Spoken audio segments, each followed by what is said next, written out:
Newest member of the Blue Raider Hall of Fame, Coach Steve Peterson.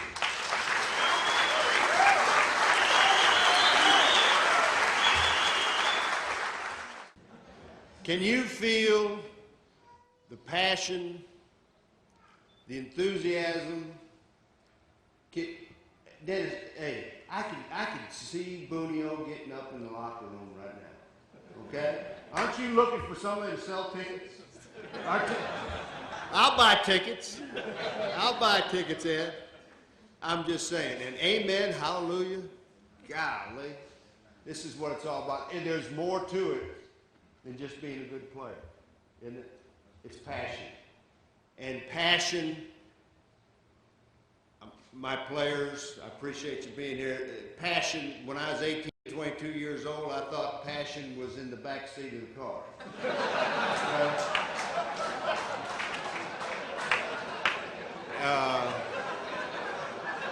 It's on that field. It's on that field, and it's and you got to have it, and you got to have it all through life.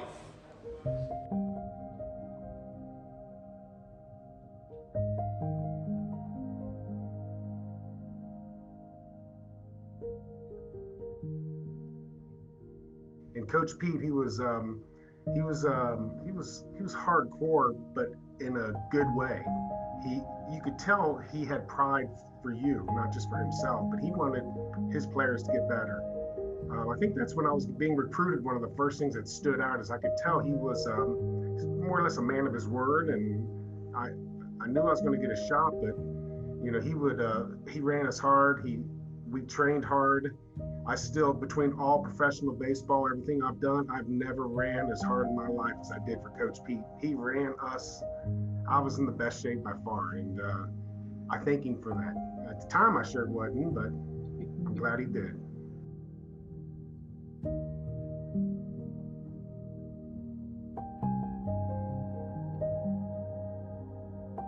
It was great. Like, Coach Pete was exactly what I needed. I was raised in a single parent household with my mother, and Coach Pete was like a father figure to me, but he was like he was like we called him Stone Cold, but like he was like a father figure to me, and he held me accountable. It's like you live to please Coach Pete, to make him he was very serious, but he also smiled too, and like had a great laugh. And so you just kind of live to please him, and like the father that I needed at that point. He kept me out of trouble. He gave me boundaries and guidelines that we're going to live by, and those are things I take with me today with my child. He would talk about this stadium for years. How years he's tried to work on it, and the different plans he's had, and the different little drawings he's had, and those kind of things, and kind of the attempts to do it. And so yeah, it was easy to see that was his dream. It was easy to see that was a lot of the people that were connected with MT baseball. That was also their dream, and so Pete was the Pied Piper of the stadium. I mean, that he was the main advocate, and to be able to get it going, and a lot of people gave money to the stadium because of their relationship with John Stanford and with Coach Pete.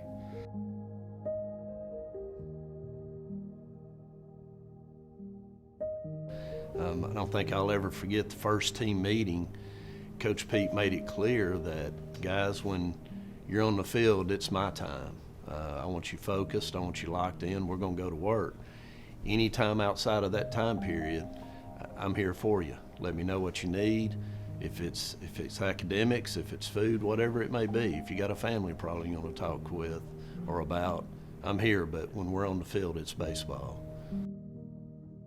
Coach Pete made an investment or a commitment to somebody.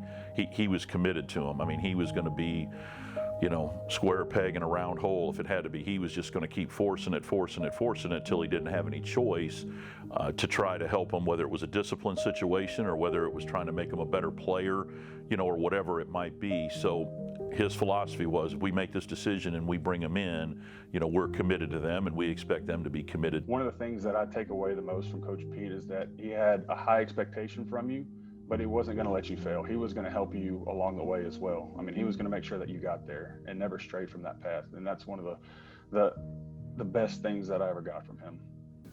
Well, he's blue collar, and he was a worker. He was a catcher. He had a build about like most catchers. So he wasn't extremely graceful, but he outworked everybody. So if you had a dirty uniform, he liked you. And like I say, he outworked everybody. But he enthused guys to want to work more. And he had the belief that we could win. And you know, if you're a leader, you get people to do a little bit more than they're really capable of doing. There was a close play at first base, and Andy went pretty wild and got thrown out. And it was a big deal because we were kind of in the middle of a Cinderella type story. We were the 6th seed, and we were like in the semifinals, and if we won that game, we're going to the championship to try and get to a regional and at an at-large bid. And so Andy gets thrown out of the game, and when you get thrown out of the game, you're usually suspended a game or two. And so we're after the game's over, we're waiting on the bus. Coach Pete's not on the bus, he's not on the bus, and then finally we see him walking up there, and he gets on the bus and he goes, "Well, boys, I just got Big Bad Dog Haynes reinstated." And it was like, you know, it's just coming from him, that was funny because he didn't really cut jokes up. And so I'll never forget when he got back, and he was so happy to get Coach Haynes back at first base for the next game for the remainder of that tournament. It was relationships, period. I think whether it was relationships with professional scouts that back in those days we leaned on all the time to get recommendations from, or you know, kind of cross-check maybe what they've seen or what we did. He had a tremendous relationship with them. You know, other coaches really at all levels. I mean, all levels. Coach always had time for anybody. I mean, for whatever the situation might be. He would push a meeting to the side or something he or I were doing if somebody came by to see him, whether it was a former player, a high school coach, somebody that we just wanted to visit with him. If that door was open and we were meeting, he would always be available for whoever that might be. But those relationships with junior college coaches, other four-year school coaches, everybody out there, and then let alone, you know, from everybody from on campus to maintenance to, you know, our managers, our trainers, I mean, all those people. He had such a special relationship with all of them. Hello, I'm Sidney McPhee, president of Middle Tennessee State University. You know, as a president, I have the opportunity to work with literally hundreds of people that I get to know, that some becomes friends, others acquaintances.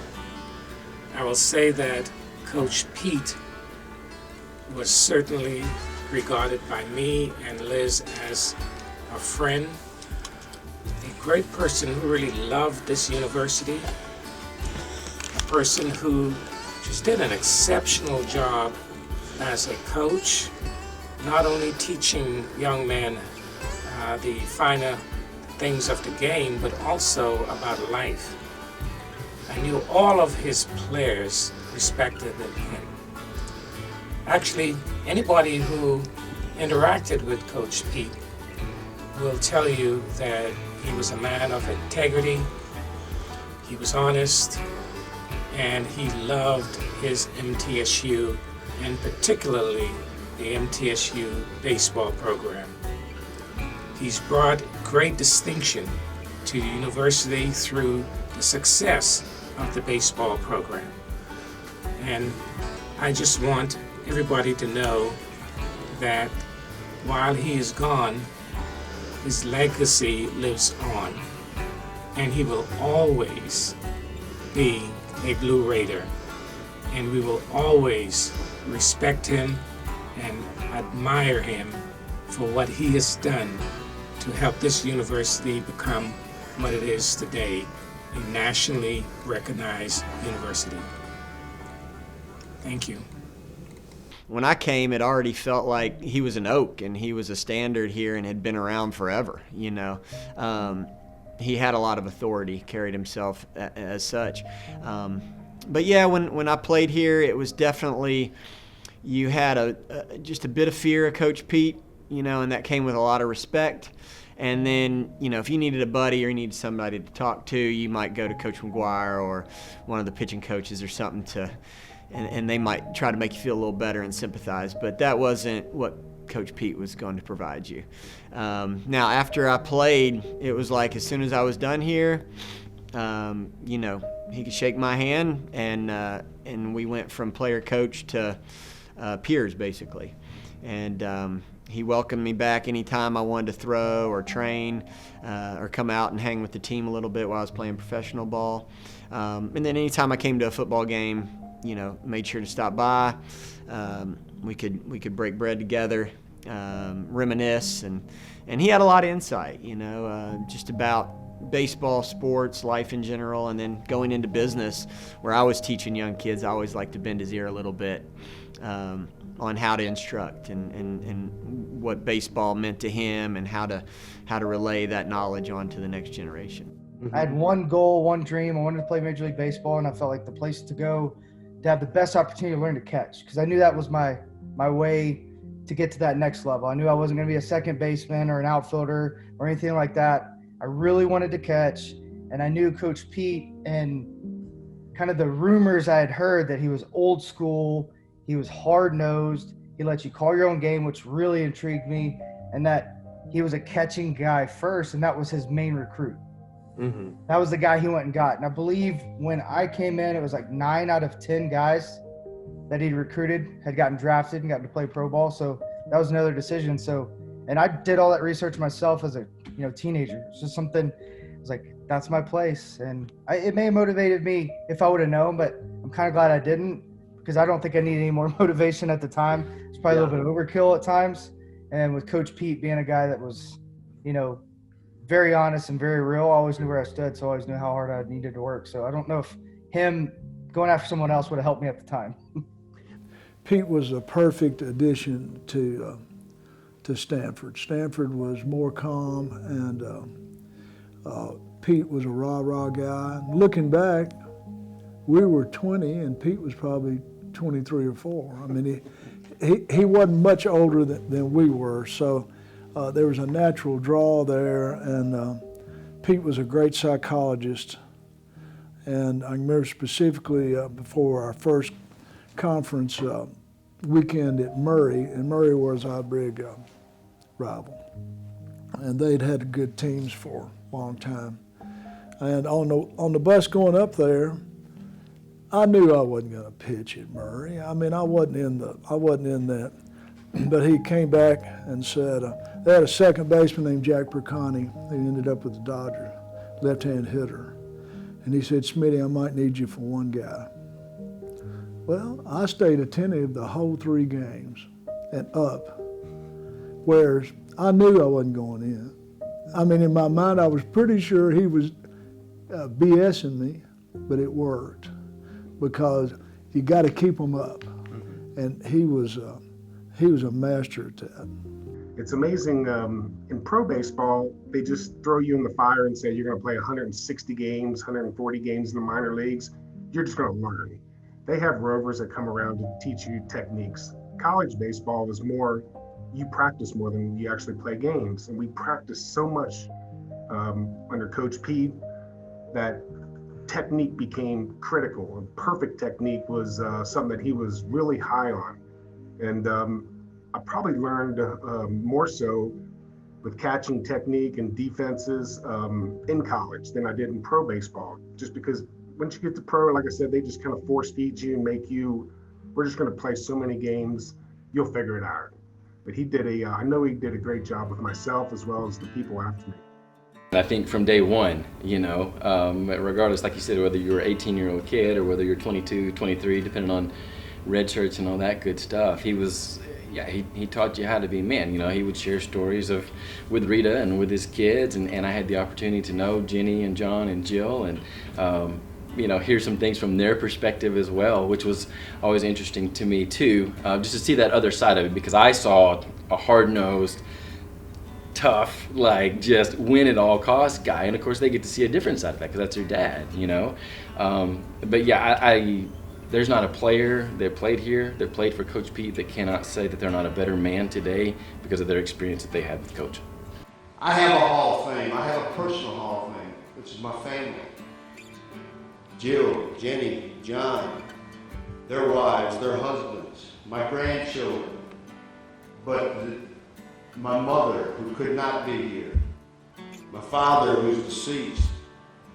But the leader of my personal Hall of Fame is my wife, your mother, and now a grandmother.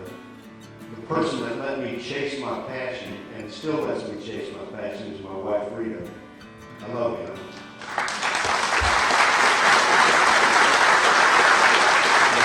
I had like a lot of favorite memories of Coach Pete. Coach Pete took a lot of time. Like when I came back from Team USA, and they decided I was going to be a first-round draft pick.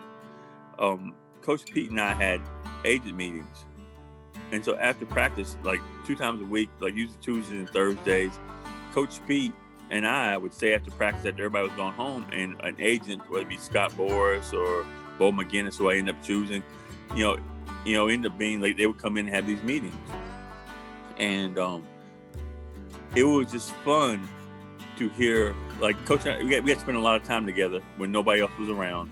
So that's getting to know each other, like getting to know about coaching and fishing and whatever while we're there. And it just kind of talks like about the man that Coach Pete was. Because we're having, like, I'm trying to make a decision about an agent, which, I think I know everything, but I don't know anything. And Coach Pete sat with me during all these meetings, at least 30 meetings. And I said very little. Coach Pete spoke to these men as if I was his son. And ultimately Coach Pete, like, I don't like him. I don't like the way he went. Coach Pete was like my father. Like he sat there, and that's a lot of time he could be spending with his family, but he took that time to make sure that I was taken care of. And we ended up making a great choice. Bo McGinnis was a great choice. He's been a lifelong agent of mine, but that was all facilitated by Coach Pete. Emotionally helping me grow. I remember for a time period that if I made an error, I remember specifically one game that I think I was 0 for 3 strikeouts, and I would go running out to third base, and I'm pissed. I'm pretty hot, and I remember kind of running out with my head down, and I remember getting out there and seeing Nate Jagger's there. He's looked at me, I looked at him, and kind of like, well, this is awkward. And I said, why are you here? And he goes, because Coach Pete took you out. And I was like, oh, he did. And I remember turning around being like, oh, okay. Now I'm not only sucked today, but now I feel embarrassed, right? Because you ran out of the field, you're not supposed to be there. So I come in and just channeling your emotion and anger, and I'm an emotional player, and I remember taking the glove up top of my stairs and I just chucked it into the dugout. And I remember my mom being like, she left. She was like, I ain't gonna watch that. So I didn't know that at the time, obviously, but Coach Pete just came up and firmly set me in my place that I needed it. And he was just like, I'll keep it between he and I, what was said. But just things like that, where he was willing to say, yeah, you can develop and get better, but these things are what's gonna hold you back. So helping me learn how to do that, which then I felt like hopefully turned into some leadership opportunities as well. So you can't get that anywhere if a coach isn't dialed into the player, right? And also knows he's gonna hurt his program. If I can't, ability and tools and stuff matter, no question, and talent, but if you can't channel it, learn how to work through that failure, then, because up to that point I've had enough success, right? I've always kind of been a late bloomer, but so those moments where you really are crunch time of trying to figure out who you are and what kind of player you are. So I'm really thankful for those times. I was notorious for standing down here by the brick wall to watch all the games, and like you said, once every other game or so, Coach Pete would make sure he came by to say hello, and how nice it was to see Blake producing, and even get a gig in every once in a while and say, thankfully, we finally got a Benefield that can play baseball here. So it was fun, and even then, he was wanting to help. He would see little things, and he'd never get in the way of Coach McGuire and all the other assistants, but he was always quick to, hey, you might think about this. So I'd let a few days go by, and I might drop the hint to Blake and see if we could help out. But it was just a neat experience and I feel confident it was for Coach Pete as well, to be able to see 2 generations. We got to know each other, as you said earlier, in younger ages. I mean, I was just transforming into a Division I player, and he was transforming from a high school coach, I believe, to a graduate assistant and assistant coach. But I will say that some foresight that Coach Stanford had was he seen what Pete was going to be. And our first year, he coached third base as a graduate assistant. And we were an NCAA team. We went to the regionals, and Coach Pete coached third base. And that shows a lot of respect and fortitude from Coach Stanford. I've always said Coach Stanford's biggest recruit at Middle Tennessee was Steve Peterson. And obviously the success shows it. This is the greatest place to be, and I'm so humbled by this opportunity. And there is no telling where the Blue Raiders are going to be 10 years from now, what they're going to be doing. It will be successful as long as we have the quality people that I have been associated with the 29 years I've been here at DSU. When I first arrived on campus, John Stanford kind of had the role of kind of this historian of athletics, also kind of this advisor. I kind of called him our Cajun Yoda, that he could tell a story, and the point of a story would be to tell you, to give you his advice and his thoughts. He's able to cut through it and really get to the core of the problem. And so when Coach Stanford died, that was kind of about the time Pete was kind of rising in his role too, and I think Pete saw kind of how Stanford did all that, and Coach Pete stepped into that role just seamlessly. He was our coach emeriti for the athletic department, and I think every coach here went to Coach Pete and wanted his advice. I wanted his advice post his coaching career. It was always great to hear his perspective. He was always so supportive. When we hired Jim Toman, we couldn't have had a more supportive individual than Coach Pete. You know, and so that stuff meant a lot to Coach Toman. It meant a lot to me. Coach Pete, he just wanted Middle Tennessee baseball to be the best it could be. And that was what he wanted, whether he was the graduate assistant, whether he was the assistant coach, whether he was the head coach, or he was the retired head coach. That's what Coach Pete wanted. And I still believe, kind of looking down on all of us, that's what he wants still to this day. We miss you, Pete. See you on the other side. But to think that, as Ed says, that we're a legend, that what we're doing is going to be here forever, and it's just an amazing thing to think about.